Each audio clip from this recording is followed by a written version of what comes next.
Last week, my daughter Kathleen graduated from Loyola University Chicago. I found out on campus with many a student I encountered, they would give me that look and say, "Are you?" I knew what was coming next. Kate's mom?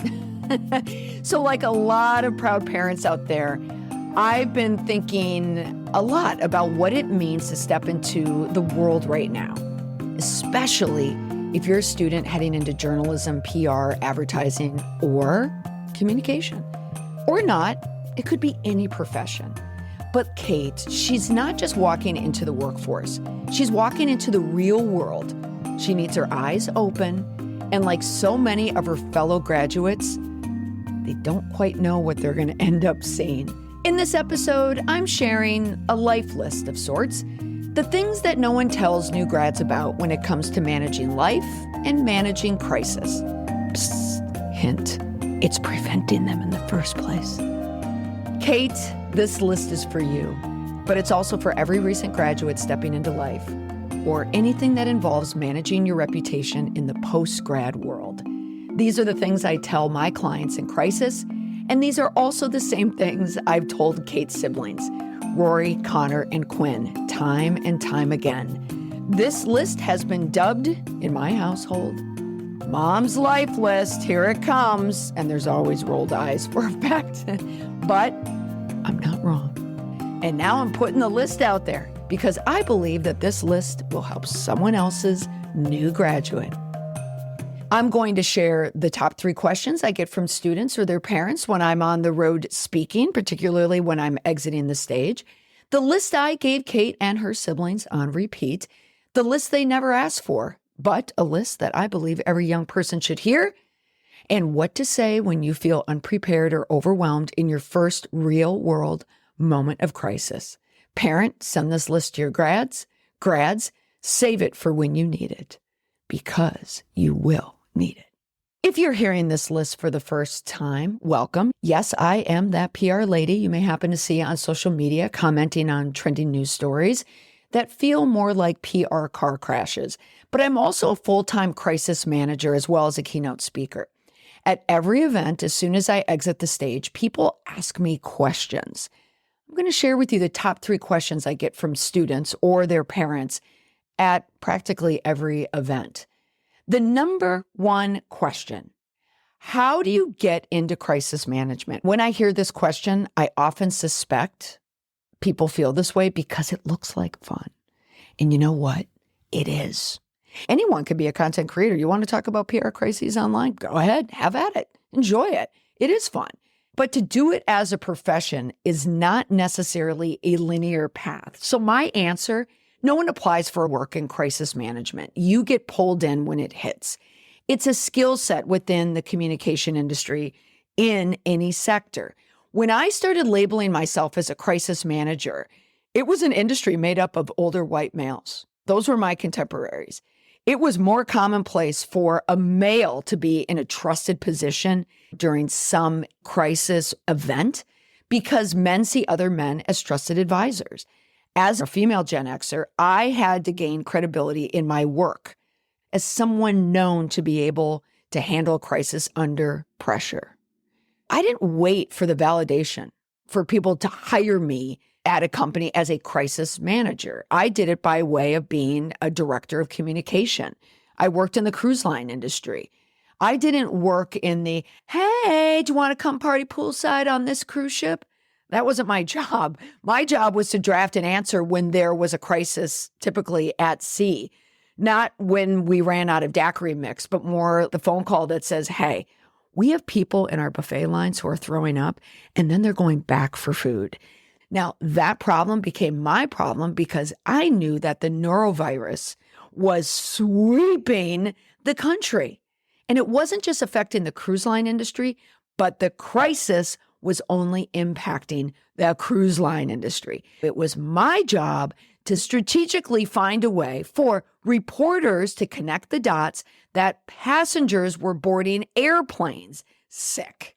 And the symptoms would happen when they were on the cruise ship. It's understanding how to manage the message around a growing crisis or one in full swing. If you want to work in crisis PR, then be the trusted person when things go sideways. If you're a new grad, tell someone my age how to read the room on the internet. Your generation knows online culture. My generation doesn't. I've had to work very, very hard at it. Be the trusted person in the room. 2, what's the worst crisis response you've ever seen? My answer, open the newspaper. There's one happening every day in every sector, which is why anyone can get a job in crisis management. Read the news every day. Social media is not a primary news source. It is a selectively curated technology that delivers news through an app that it thinks you might be interested in. It's serving as your secondary news source. And 3, what's the best major or degree for this line of work? My answer, it's not the degree. It's how well you can read the room and write under pressure. That can fall under any major, from philosophy to business. The key skills, learn to read the words, the room, people, and know how to write. Next, the list that no one asked for, at least not my kids. But this is the list that they've heard dozens of times because it's a list that matters. Number 1, don't let emotion drive the car. Defensiveness ruins good decisions. The calmer person wins every time.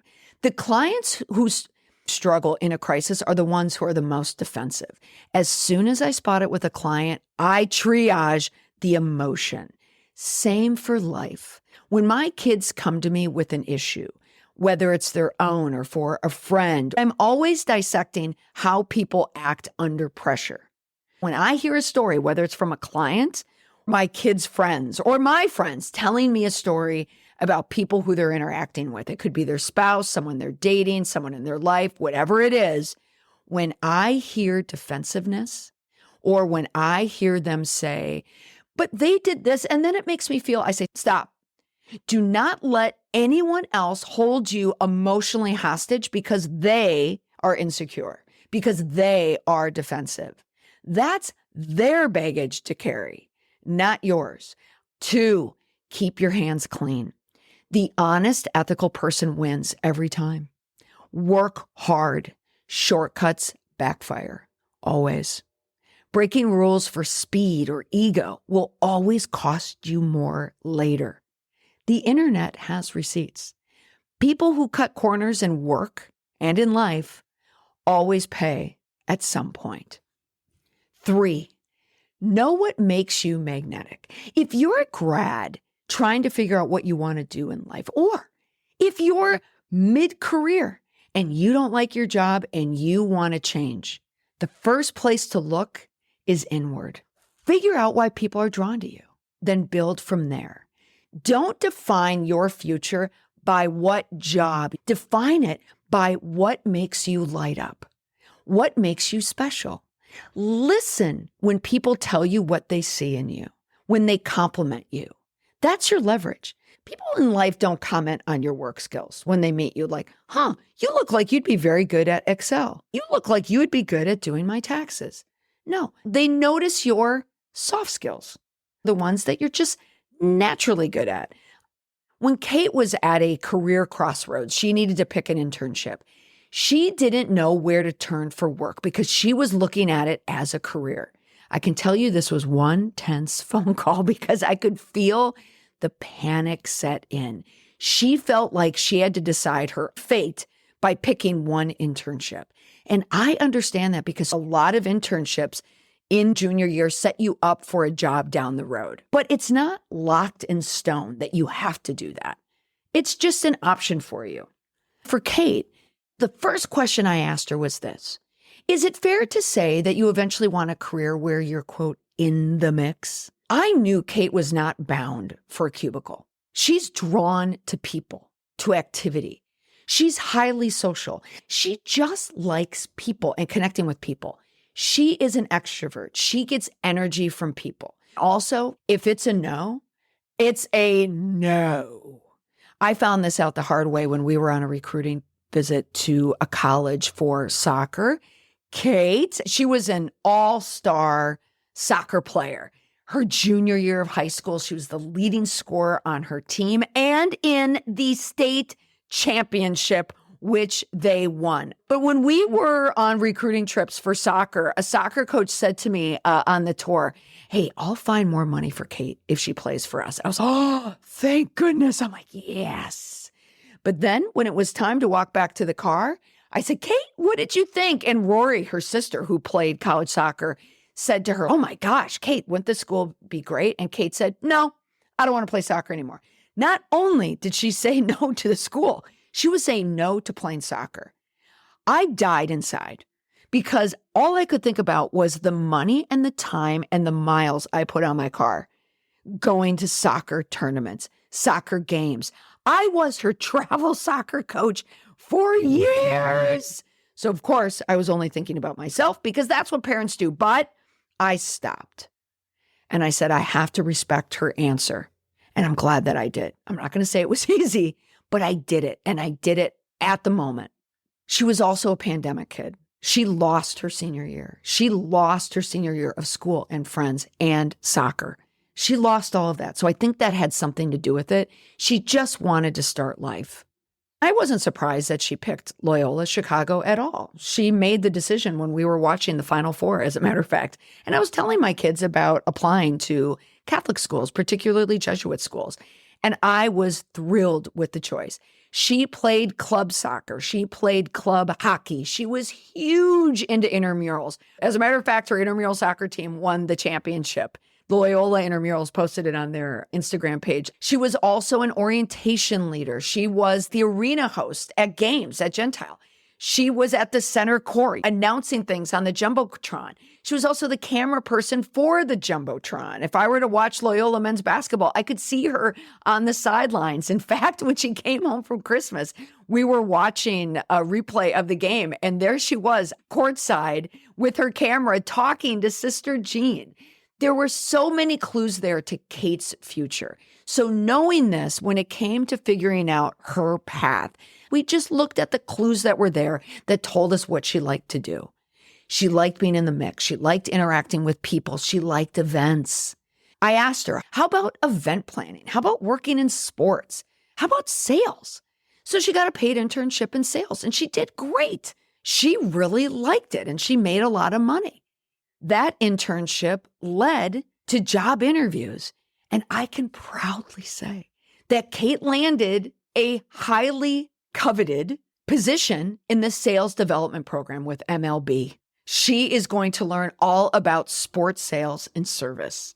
And hint, she's going to be doing this in Wrigleyville. And I am thrilled, not just because I'm a baseball fan, but more importantly, because I know she's going to crush it because it's where she shines. 4, be seen, but stay real. There's nothing wrong with attention. Gen Z, you're the social media generation. The millennials, they ushered it in, but you, Gen Z, you are this generation. Go ahead, be online, soak in the attention, but just don't fake it. Audiences can smell it. Colleagues can smell it. Be you. And if that means being online, great, do it. Knock yourself out. But don't feel pressure to have an online presence. That actually makes you unique. And that's one of the other things I admire about Kate. She doesn't post Instagram. Look at me, her Gen X mother, posting on social media. But Kate, she doesn't have time for it. And honestly, I respect it. 5, discretion is power. If you can keep a secret, people will trust you. If you're going to gossip, gossip selectively. Gossip is a venting tool. Find a friend who's going to be your gossip friend. It is a mutual beneficial relationship where you both dump each other's gossip onto each other and you get it out of your system. And you may have multiple friends for multiple categories, but just keep it between the two of you. Don't be a gossip spreader. Don't look at gossip as an act of malice with this friend. Just look at it as an act of friendship. It's something that the two of you share. And don't select your partner as your gossip partner, whether dating or in marriage, because deep down, they're judging you. And in the end, if the relationship doesn't work out, it may come back to bite you. 6, ask for help strategically. People like to help people, but people really like to help people when it helps them. Give credit publicly where you can. That's currency. Again, it's that mutually beneficial relationship. But don't ask for help and make it a one-way relationship, because eventually someone is going to resent it. There are a lot of people out there. I'm one of them. I used to be the pleaser of pleasers. Now I'm much better at saying no. Side note, one of the areas where I did it is when students would reach out to me asking for help.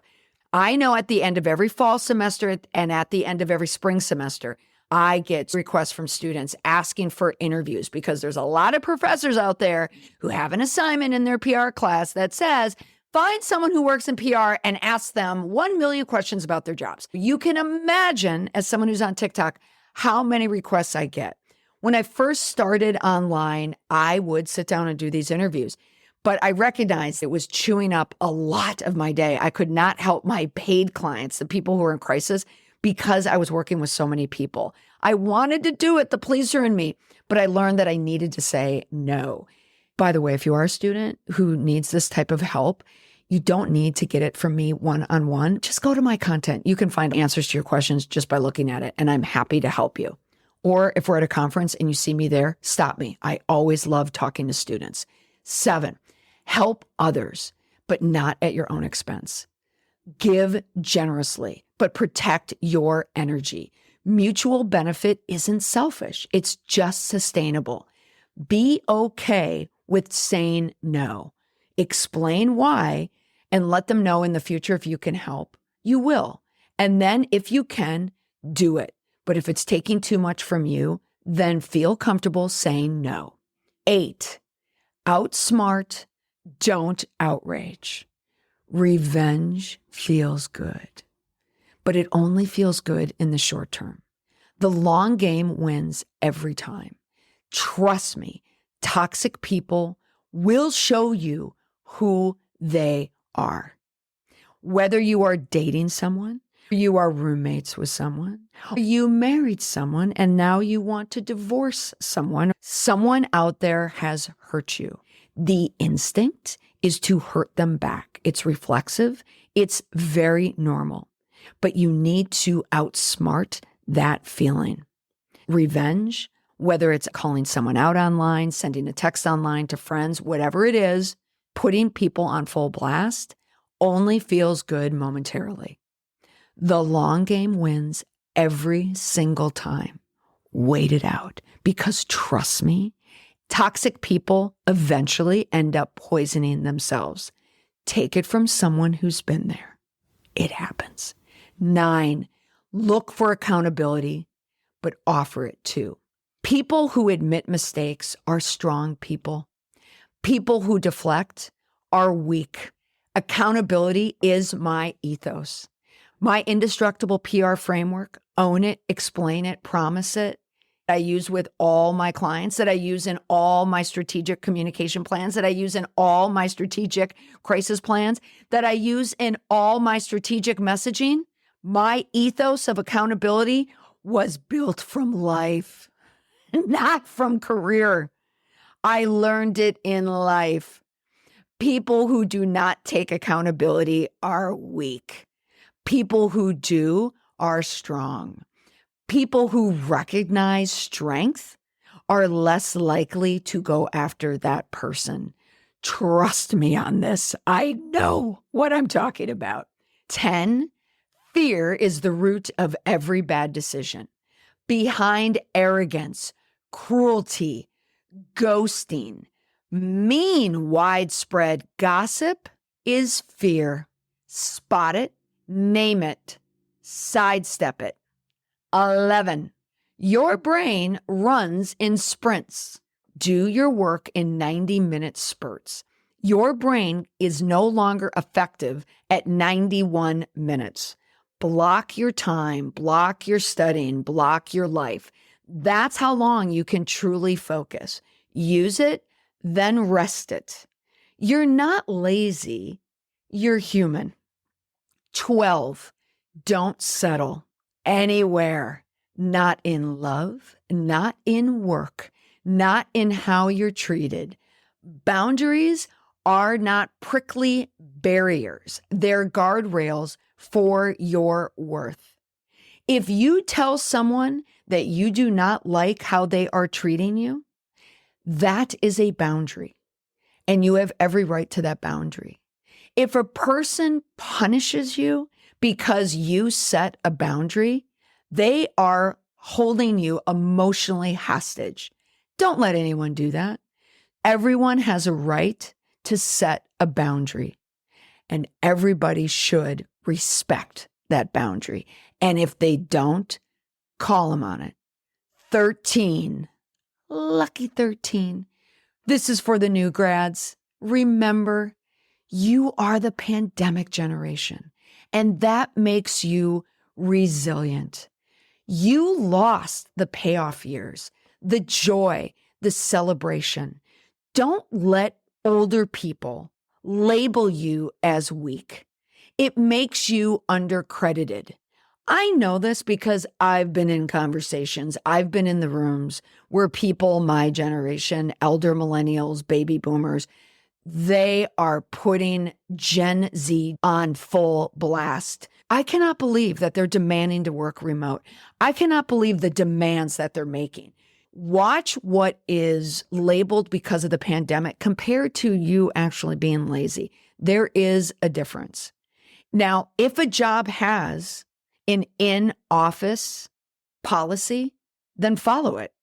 If you don't want to work in an office, then don't. If they are demanding that you come in, well, then you have to fulfill that demand. Just find a job where you can work remote, but maybe give the office a try, because your generation is struggling with dating, finding people to settle down with, finding people to get married.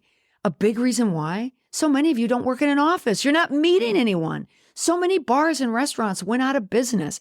All these opportunities to mingle with people are gone. So if you can find a way to mingle with people, I encourage you to do so. But don't take the label of the lazy generation. You have energy, but show them where you have energy. But also, don't be lazy and don't be entitled, because this is where my generation has it right, because sometimes you can be. And as a mom who's done multiple dorm moves, it's not okay to leave food in the refrigerator. It's not okay to leave garbage or stuff in your dorm for someone else to move. Don't be that person, but lean into your culture. Tell people of other generations that you understand it. You want to move up the ranks, then understand internet culture. You grew up in the call-out culture, the cancel culture. You speak reputation fluently. That's not just valuable. It's rare and very specific to your generation and your generation alone. So let's bring this home. 1, crisis work isn't about having all the answers. It's about knowing how to respond when no one else does. 2, the most powerful skills in this field are calm, clarity, and control. Not necessarily charisma, but if you have it, use it. And 3, the smartest people in the room are always still learning. Don't be the person who always has the answers, because not everyone has the answers. People are drawn to people who are learning and who share what they learn. It's a natural energy that people are drawn to. Just keep your head up. Keep your ears open. Read. Look to learn. You've graduated from textbooks, but don't stop learning. If you're a recent graduate, welcome to the world. You are exactly where you need to be. And if you're a parent, pass this along, because I know some parents, your kids don't want to listen to you. And this great list that I put out there, do not think for a moment that my kids are sitting there rapt, saying, Mom, tell me another life lesson. No, sometimes I'm shoving it down their throats, but eventually they will come to you like one of my kids did yesterday and said, Mom, I need your advice. I pulled the car over and I listened. You can find this list in a blog post on my Substack. Find me at Molly McPherson. I also have a publication, the PR Breakdown, that you can find at prbreakdown.media. Feel free to send questions my way. I read every one. Even if I don't have the mental shelf space to answer them all, know that I read them all. If you don't mind, go ahead and rate my podcast or share this episode with someone that you think might be helped by it. To Kate, my Kathleen, well, really my kitty, but I'm no longer allowed to call her that. I called her that when she was little. If you're listening, I know you're not, but I'm proud of you. for how hard you worked, for how much you've grown, and for how clearly you see the world already.